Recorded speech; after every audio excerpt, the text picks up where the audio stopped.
morning everyone, I am Renu Sharma, Assistant Professor, EC Department. Today I am going to start with the next topic, that is MCM, Multicarrier Modulation Techniques. So, in this case multicarrier modulation techniques, there are different types of carrier signals which are used so that different users can transmit the information over a common channel.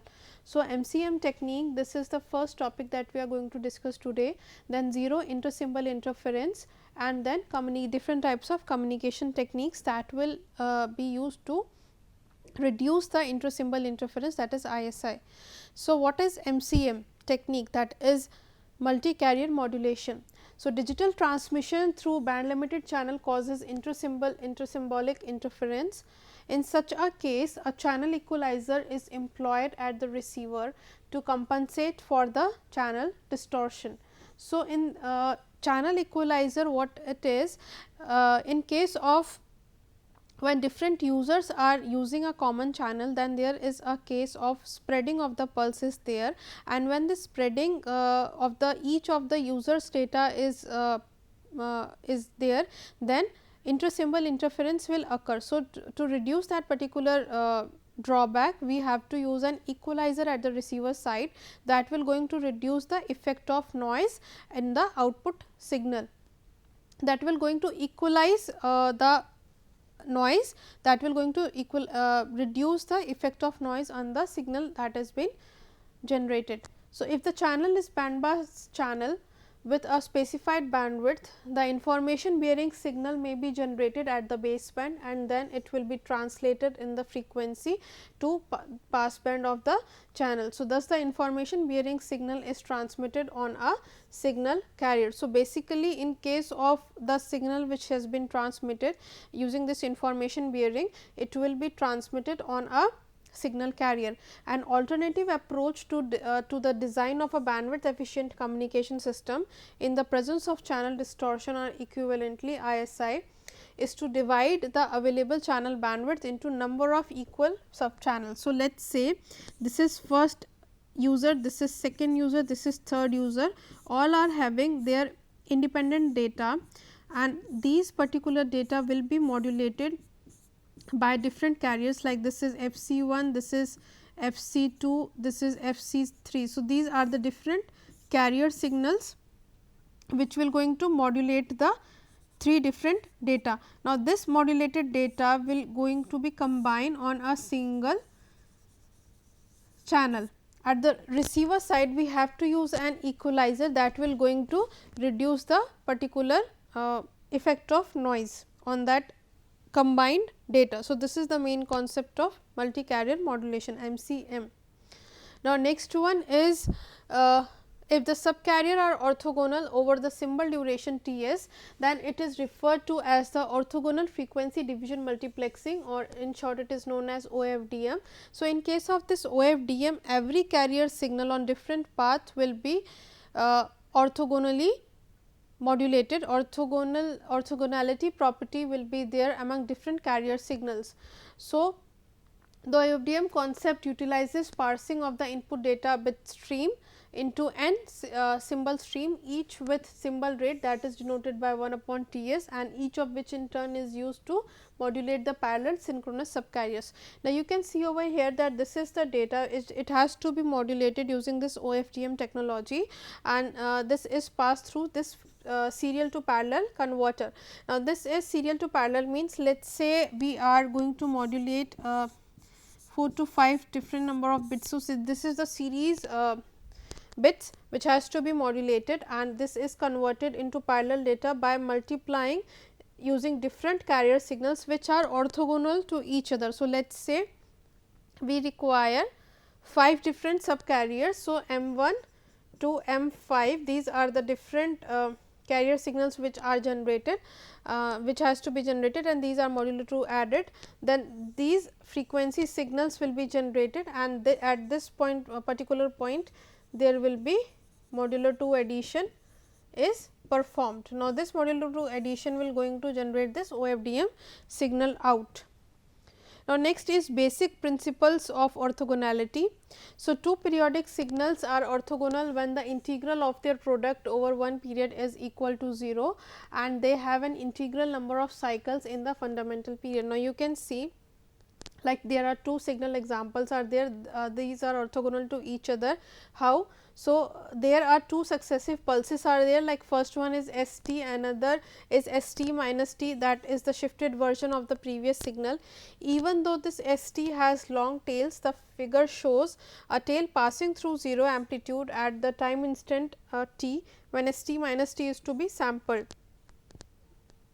So, likewise all the tails pass through this 0 amplitude when any other pulse of the sequence is to be sampled. So, they are they have to they satisfy the orthogonality condition. So, basically whenever any signal is considered its shifted version which is shifted by some particular time duration, it has the orthogonality property. Now, this you can see over here, this is for the continuous time signal which is integrated over the time interval from 0 to t, cos 2 pi n f naught t is multiplied by cos 2 pi m f naught t. Now, n should not be equals to m. So, that will be the case for continuous time signal.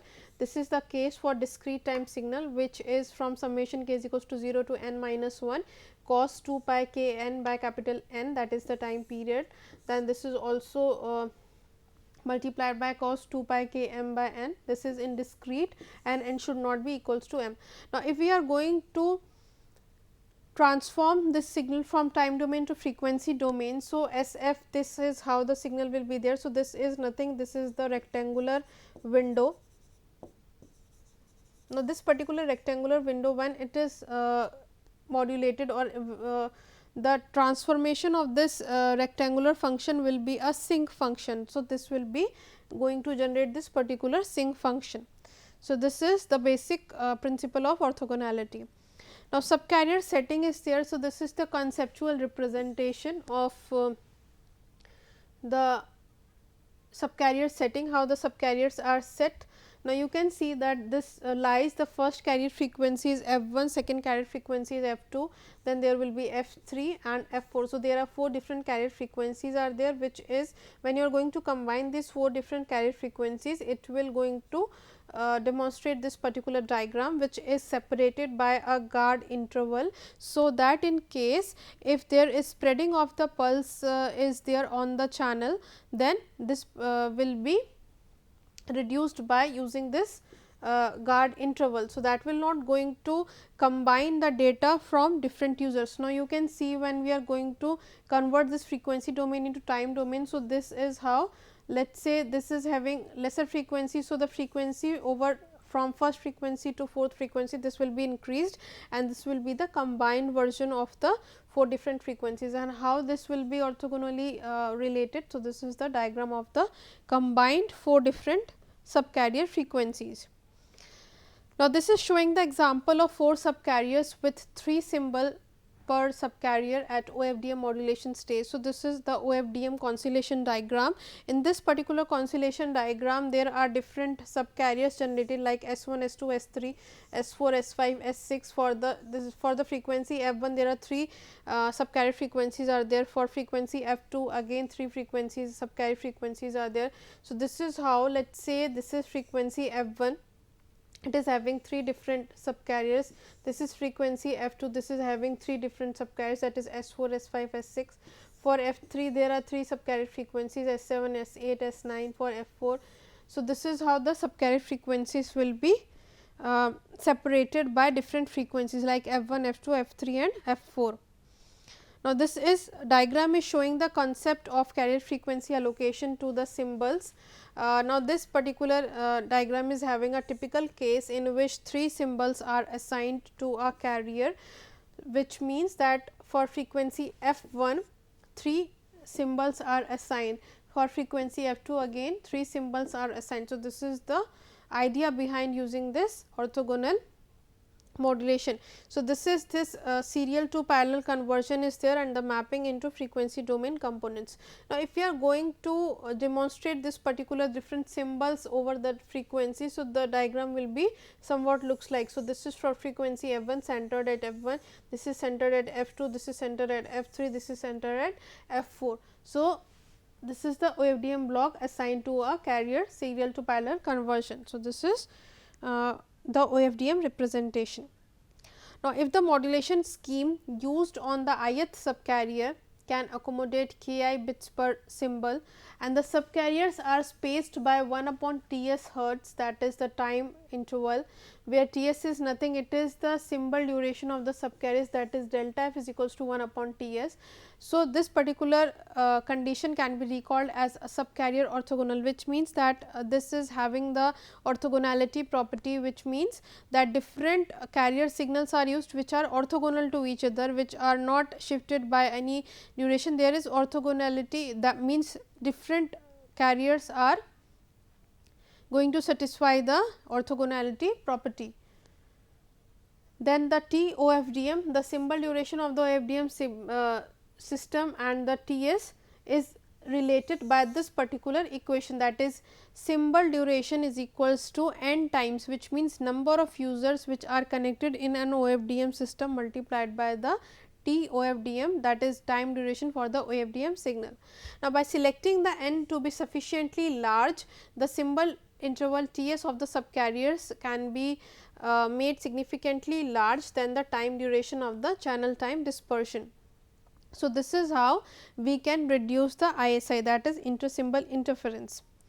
Now, next is DFT and IDFT implementation of the OFDM signal. Now, DFT is nothing, it is the discrete Fourier transform and IDFT is inverse discrete Fourier transform. Now, Fourier transform is nothing, it is a transformation of time domain signal to frequency domain signal, but when we deal with discrete time signal, Fourier transform is used for continuous time signal and discrete Fourier transform is used for discrete signal, where the information is in the form of ones and zeros, which means it will be described only at discrete point of time, that is at amplitude 0, then at time interval 0, then 1, then 2 and 3, that is not having only value 1 and 0. Let us say this is an example of discrete time signal, and when I apply this one, which means it is having amplitude at 0 time interval, this is at 1, this is at 2, this is at 3 and this is at 4. So, it is a 5 point, you have to calculate 5 point DFT of this particular input signal, that is denoted by x n. Now, this f k is equals to f naught plus k minus 1 divided by T s, T s is nothing, it is the time interval. Let T naught is equals to T s plus delta.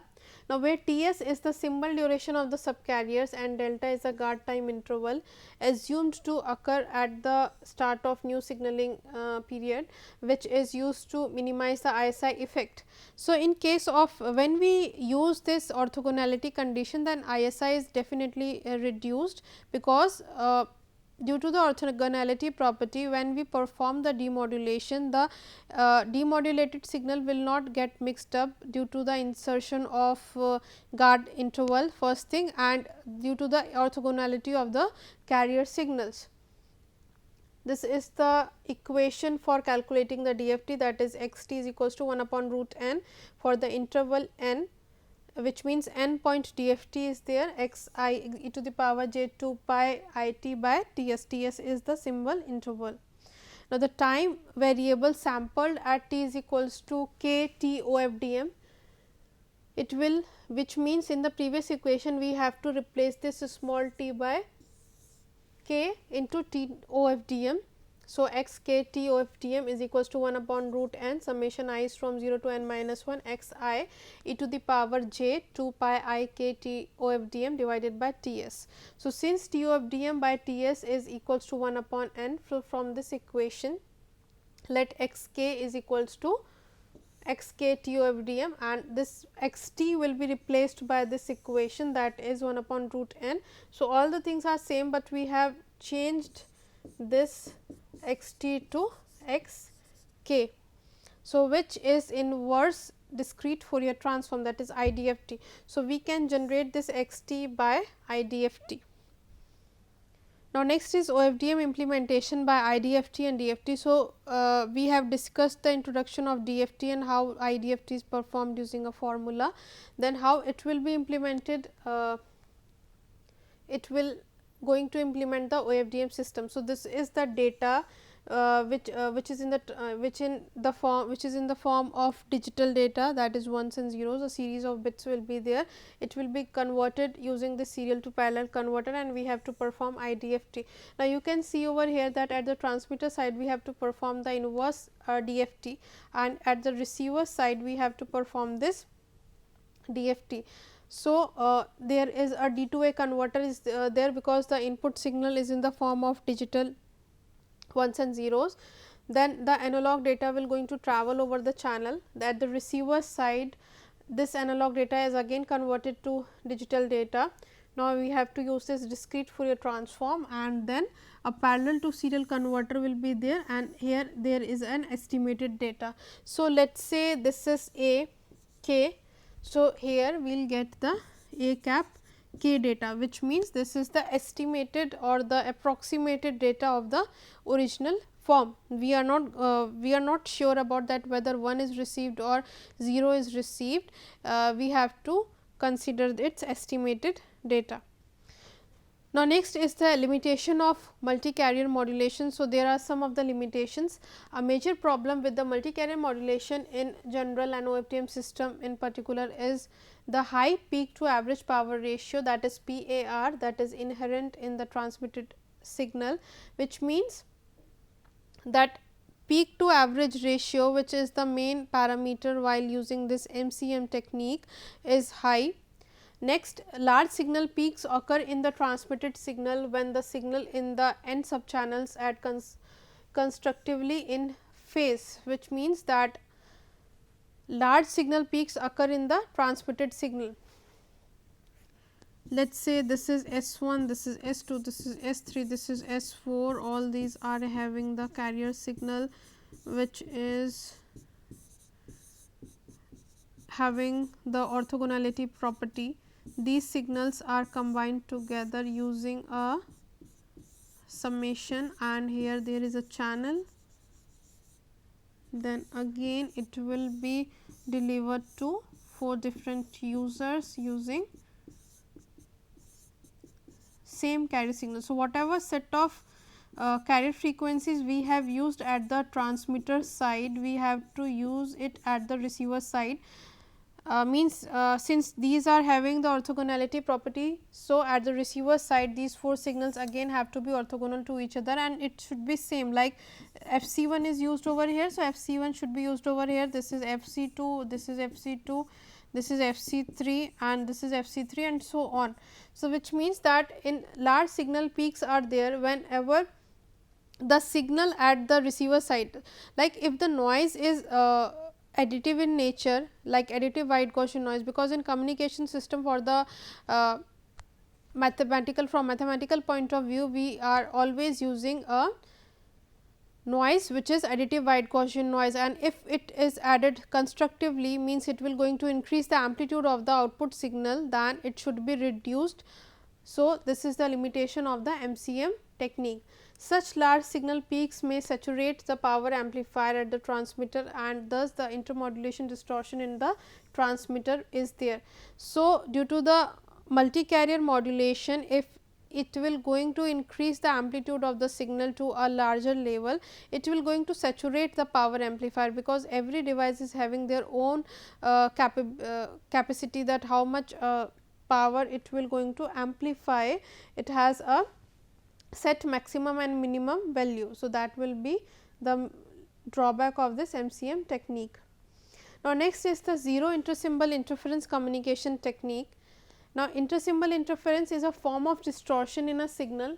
Here a received signal interferes with the subsequent symbols, which makes the communication less reliable. So, let us say like this is the signal which we have transmitted, this is the ideal signal, and there is spreading of the pulse is been there at the channel. So, this is how the signal will be spreaded. It should be like here, it should have a sharp transition over here, but it will be spreaded like this one. So, what it is? It means that this part of the information will be lost, this part of the information will be lost. So, that is the inter-symbol interference between pulses or symbols, that is ideally it should have ideally square shape, but due to the inter-symbol interference it is spreaded. So, Nyquist criteria is the first case for making the inter-symbol interference 0. Nyquist showed that the theoretical minimum bandwidth needed to detect the RS symbols without ISI is RS by 2, means at the receiver side the theoretical bandwidth that we minimum bandwidth that we have to consider, so that the ISI should be reduced, it should be 0, it should be RS by 2. The sync shaped pulse is called the ideal Nyquist pulse. Its multiple lobes comprise a main lobe and side lobes that are infinitely long. This is the sync function, this will extend up to infinity and this will also extend up to infinity. This is the main lobe, these are the side lobes which are extended towards infinity. So, this is the Nyquist criteria. It should have a bandwidth which should be RS by 2 minimum bandwidth. Now, Nyquist established that if each pulse of a received sequence is of the form sync t by t, then the pulses can be detected without ISI. So, that is the Nyquist established Nyquist criteria for 0 ISI. Next is bandwidth constraint and Nyquist filter.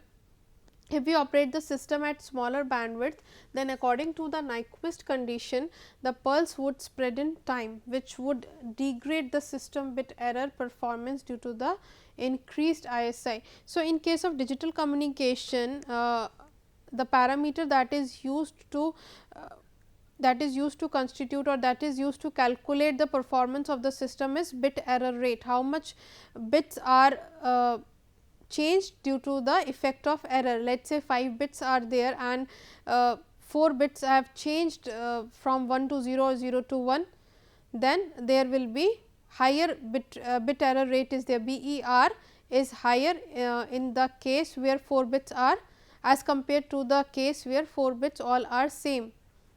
So, that is the bit error rate, that is the performance parameter in case of digital communication.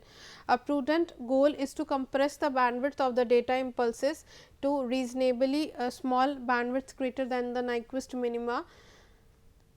This is accomplished with a Nyquist filter. So, without such a measure, each pulse extends into every other pulse in the entire sequence. The term Nyquist filter and Nyquist pulse are often used to describe the general class of filtering and pulse shaping that satisfies 0 ISI at the sampling points.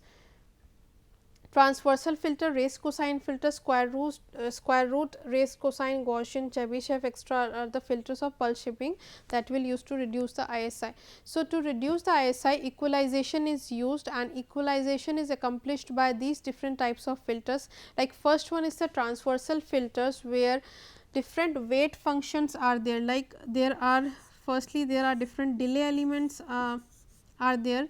Like this is Z inverse, this is again Z inverse, this is Z inverse, this is. So, this is one bit delay element are there, here the input will be applied and at the output there are different weight functions are there, like this one W1, this is W2, this is W3 and this is W4. So, these are the different weight functions and then the signal will be added together. This is the diagram of transversal filter. So, different weight delay elements are there, there are different weight functions and here the summation is there. So, every signal will be delayed by 1 unit delay and it is multiplied by this weight function. These are the multiplying factors and at the output we are having this summation. So, this is the type of transversal filter. Next one is raised cosine, square root raised cosine. These are based on different PDFs, that is the probability density function corresponding to different types of equations. Next is the filtering pulse shaping is there, like you can see over here, like this is the input signal which is having this amplitude N1, N2, N3. this is +1, this is +1, this is -1, it is applied to this transmitter filter HTF, this is channel filter, this is that is HCF, this is again the receiver filter HRF, its response. These are having this particular pulse value, that is pulse 1, this is pulse 2, then this is again applied to this pulse 1, pulse 2, and here there is a clock, that is t is equals to kT, there is a detector, the output will be then will be the estimated value of the input signal, that is Nk. Now, this is the raised cosine filter. Now, you can see over here that this is having total bandwidth W is equals to symbol rate multiplied by 1 plus alpha. Alpha is the roll off factor, that is the main factor that is constitutes this raised cosine. Its value will going to decide that how much, like you can see over here, like alpha is equals to 1, alpha is equals to 0.5, 0.3 and 0. When it is 0, the filter response is ideal, and when it is 1, its filter response is like this one. So, it should have an ideal value, which means sharp transition at a cutoff frequency. Next one is the square root raised cosine. This is having a root raised cosine filter, that is the square root of the actual data, then it will going to generate this ADC, that is the analog to digital converter, then a modulator will be there and a transmitter. From this transmitter the data will be received, again the same raised cosine filter has to be used. This is demodulated and these are the detected bits. So, this is the square root raised cosine. Next one is the Gaussian pulse shaping filter, that is having the same PDF as the normal distribution. Next is windowing technique. This is the last one where we have to multiply the, before windowing, this is the signal, after this it is multiplied by this window signal, this will be the output. So, this is the spectrum which will be generated. Now, this is this transient response really does have a broad spectrum, but windowing the data makes it look more like a single tone. So, you can see over here that this is a decreasing function, and when we are going to pass it through a window, it will be a single tone signal. So, in today's lecture we have discussed different types of windowing techniques, how we can reduce the ISI. These are the references that you can consider for today's topic. Thank you.